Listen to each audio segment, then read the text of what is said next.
තෙරුවන් සරණයි. මේ දවස්වල බොහෝ දෙනා කතා කරන මාතෘකාවක් තමයි ඡන්දය. ඡන්දය ගැන කතා කරනකොට මේ ගමේ ඡන්දයට මේ දවස්වල ඉදිරිපත් වෙලා දිනන පරදින බොහෝ අය ඉන්නවා. එතකොට කෙනෙකුට ඇති වෙන්න පුළුවන් මේ සැරේ දිනුවේ හොඳම කෙනාද නැත්නම් දිනන්නේ හොඳම කෙනාද කියලා කෙනෙකුට ප්‍රශ්නයක් ඇති වෙන්න පුළුවන්. හැබැයි සමහරලාට හොඳම කෙනා ඉඳිද්දි වෙන කෙනෙක් දිනන්නත් පුළුවන්. ඉතින් ඡන්දය ගැන කතා කරනකොට අද තියෙන ඡන්දය ගැන නෙමෙයි මම මේ කතා කරන්නේ.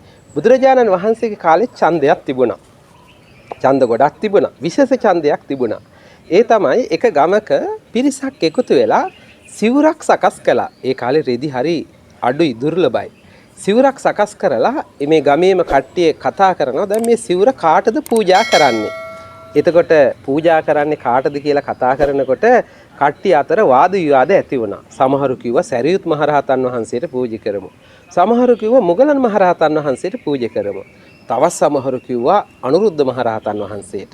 ඔහොම එක එක හාමුදුරු යෝජනා කරද්දී තවත් සමහරු කිව්වා දෙවිදත්තර හාමුදුරන්ටත් පූජා කරමු කියලා. ඒ වෙලාවේ දැන් කට්ටිය අතර මතභේදයක්. දැන් මතභේද එකඟතාවයකට එන්න නම් අපි එහෙනම් ඡන්දයක් තියමු කිව්වා. දැන් මොන හාමුදුරුවන්ටද සිවුර පූජා කරන්න කියලා ගමේ මිනිස්සු අතර ඡන්දයක් තියුවා. බලන්නකෝ සිවුර පූජා කරන්න තමයි ඡන්දේ. මේ ඡන්දෙදි මොකද වුනේ? වැඩි දෙනා ඡන්ද දුන්නේ කාටද? සරියුත් මහරහතන් වහන්සේ, මුගලන් මහරහතන් වහන්සේ වගේ මහා රහතන් වහන්සේලා අග්‍ර ශ්‍රාවකයන් වහන්සේලා ඉඳිද්දී වැඩි ඡන්ද හම්බ වුනේ දෙවිදත්තර හාමුදුරන්ට. ඔබ ඇහුවොත් පුදුම වෙයි. ඊට පස්සේ මොකද ඒකට හේතුව? උන්වහන්සේ හරි ජනප්‍රියයි. මොකද මිනිස්සු අතර හිටිය උන්වහන්සේ මලගෙවල් වල වඩිනවා, දානගෙවල් වල වඩිනවා, මිනිස්සුත් එක්ක කතා කරනවා. හැබැයි සිල්වත් මහාමුදුරු නෙමෙයි, ගුණවත් මහාමුදුරු නෙමෙයි.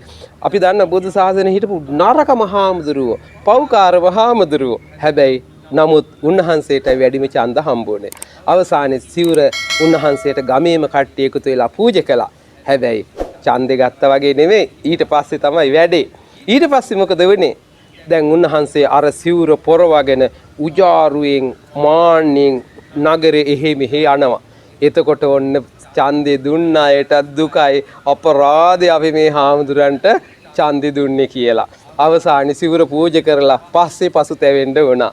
දැන් ඡන්දේදී සමහරලාට එහෙම වෙන අවස්ථා නැතුවම නොවේ.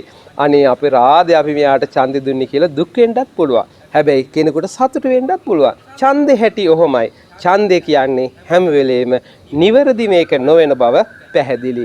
බුදුහාමුදුරුවන්ගේ දේශනාව තුලත් ඡන්දේ කියන එක ඡන්දයෙන් අගතිගාමි වීම ප්‍රතික්ෂේප කරලා තියෙනවා. ඡන්දා දෝසා බය මෝහ කියන්නේ අකුසල් සිතුවිලි ටිකක්මයි. ඒ නිසා අපිට ඡන්දය හොඳයි. හැබැයි අපිට ධර්ම ඡන්දය ඇති කරගත්තා නම් ධර්මයට කැමැත්ත දුන්නා නම් අපේ ජීවිත සුවපත් වෙයි. හැම දිනකටම තෙරුවන් සරණයි.